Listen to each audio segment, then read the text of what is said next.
Sampai akhirnya pada usia Nabi Ibrahim 86 tahun. Di saat usia 86 tahun itulah lahir seorang anak bernama Ismail dari istri bernama Hajar. Allah mau menunjukkan kuasanya. Setelah Hajar melahirkan anak, Sarah yang divonis sebagai perempuan yang mohon maaf, mandul, tidak mungkin punya anak. Setelah 13 tahun umur Nabi Ismail, lahir adiknya dari rahim Sarah. Itulah dia Ishaq alaihissalam.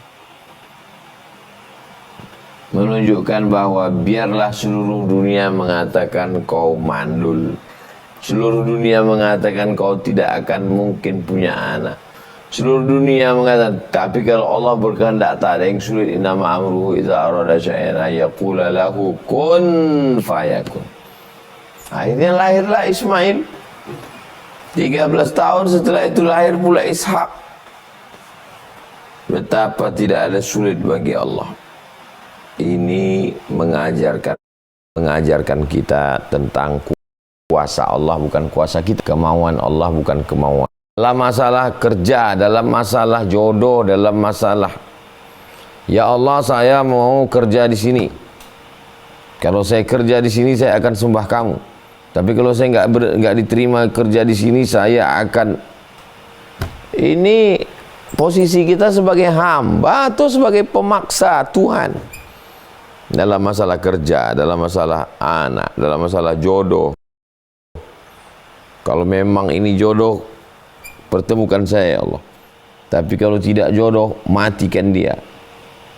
Ini kan memaksa, padahal mungkin rencana Allah jauh lebih indah daripada rencana kita.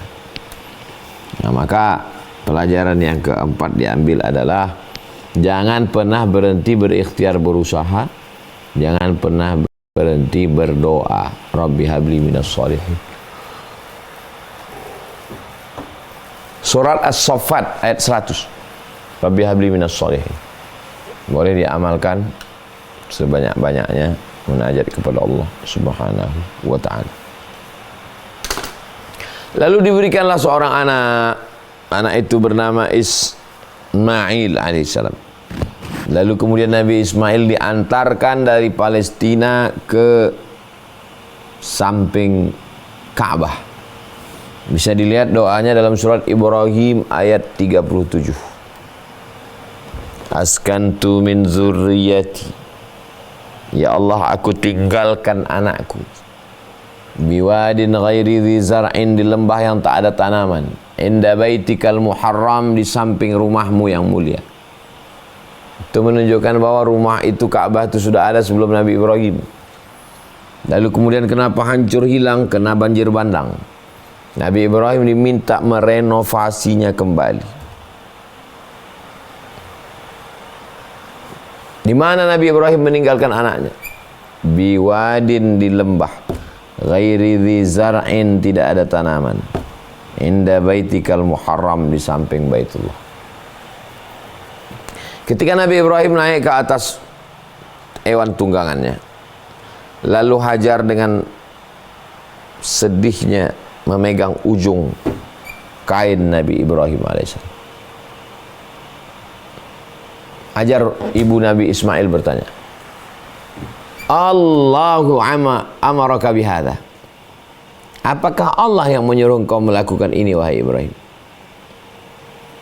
Nabi Ibrahim hanya menjawab dengan satu kata, Naam, ya, Allah yang menyuruh saya melakukan ini.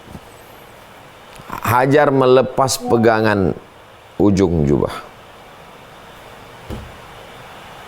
Apa jawab Hajar? Idzan lan yudayyi'ana. Kalau memang Allah yang menyuruh, Allah tidak akan menyia-nyiakan kami. Yang pergi meninggalkan kami ini adalah pencari rezeki. Yang bersama kami di sini adalah pemberi rezeki. Lalu apa yang kami sedihkan? Kalau pencari rezeki meninggalkan kami, toh dia masih mencari. Sedangkan yang bersama kami di sini adalah pemberi rezeki. Begitulah Allah Subhanahu wa ta'ala. mengajarkan bagaimana keyakinan tauhid kepada Allah Subhanahu wa taala. Itu yang kelima, bahwa kita ini ada masanya ujian tidak pernah berhenti berakhir.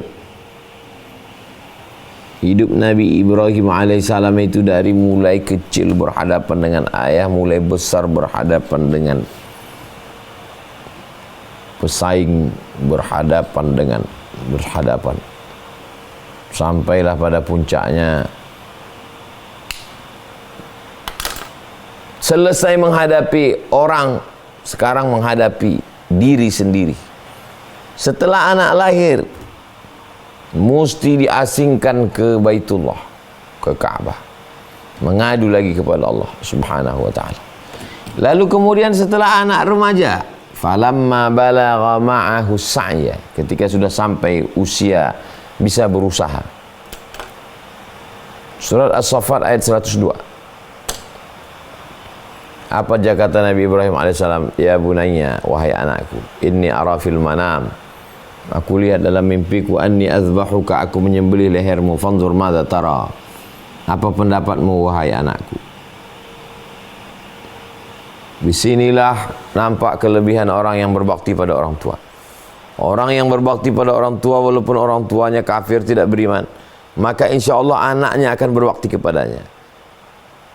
Siapa yang menyakiti, menganiaya, menzolimi orang tua, maka anaknya pun juga nanti akan menzolimi dia di hari tuanya. Nabi Ibrahim begitu lembutnya dia kepada ayahnya, maka anaknya pun juga lembut kepada dia. Inni azbahuka, aku menyembelih lehermu, fanzur madza tara, apa pendapatmu? Apa jawab Nabi Ismail alaihissalam? Ya abati, wahai ayahanda, if'al ma tu'mar, laksanakan perintah Allah. Satajiduni insyaallah minas sabirin, insyaallah saya termasuk orang-orang yang sabar menerima ujian Allah Subhanahu wa ta'ala. Begitulah Nabi Ibrahim alaihissalam, tidak pernah berhenti daripada cobaan. Jadi kalau ada orang mengaku beriman, menyebut nama Ibrahim bolak-balik, tapi baru sedikit saja diuji sudah berkeluh kesah, lalu apa manfaatnya kita sebut kama sallaita ala Ibrahim wa ala ali Ibrahim, kama barakta ala Ibrahim wa ala ali Ibrahim? Itu semuanya bukan asal ngomong aja, itu membangkitkan kekuatan, kesadaran, itu yang dibawa kepada Allah Subhanahu wa ta'ala. Mengapa orang yang beriman semakin kuat, semakin berat ujiannya? Karena sesungguhnya Nabi pernah ditanya, man asyadun nasi balaan, siapa orang yang paling berat ujian hidupnya? Kata Nabi, al-anbiya, nabi-nabi, summal amsal fal amsal, rasul-rasul, nabi-nabi, wali-wali, orang biasa. Semakin berat cobaan kita, semakin lama kita bersujud, semakin berat ujian hidup kita, semakin khusyuk kita berdoa kepada Allah. Husnuzan, Allah buat ujian hidup kita begitu berat karena Allah ingin kita mendapatkan sesuatu yang baik dan mulia. Lalu kemudian dibawalah anak ke tempat altar penyembelihan. Panjang umur, sehat badan, sampai di Mina. Ini tempat melontar jumrah. Sebelah kiri ada bukit, lihat di atas. Ada satu tiang yang pakai kubah kecil. Itu menunjukkan makam. Itu menunjukkan tempat penyembelihan Ismail alaihissalam. Watallahu lil jabin.